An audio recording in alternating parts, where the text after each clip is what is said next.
Did you hear about Ohio Issue 1? I can't really keep track. What is it?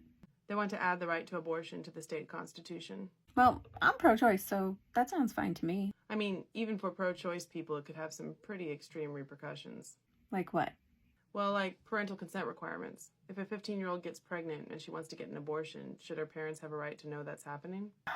Yeah, I've got kids. I would want the right to know if that was something that they were going through. Well, this amendment is worded in such a way to suggest that parental notification requirements would be a burden on a teenager's right to get an abortion. I don't think anyone's actually going after parental consent. I mean, it's not really speculation. They've already gotten rid of it in Illinois and California. Abortion rights activists will overtly tell you that they don't think parents have a right to know what's going on. Okay, well, I'm not really cool with that part of it. Well, that's just one example. Do you think abortion should be legal once the fetus is viable? I mean, no, but I thought Issue 1 limited abortion at viability. No.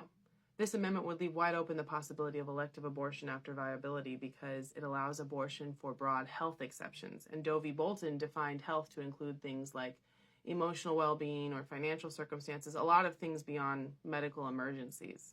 So someone could abort a healthy, viable baby for a whole bunch of different reasons. And again, this is something abortion rights activists have been overtly calling for, is to get rid of all gestational limits. That's ridiculous. But I'm sure that never really gets abused. What about abortion pills? Do you think women should be able to get abortion pills mailed to them without ever actually having seen a doctor? I'm not really sure about that. Do you think abortion pills should be available over the counter? What do you mean? I mean, should they be available the way like ibuprofen is available? Anyone can walk into a pharmacy or a grocery store or whatever and just buy them without any medical oversight. No, I did read somewhere that they can be really dangerous if you take them with an undiagnosed ectopic pregnancy. So I'm in favor of having to see a doctor before you get those.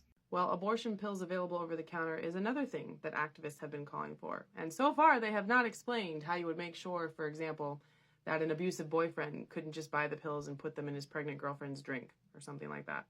What does that have to do with Ohio's amendment?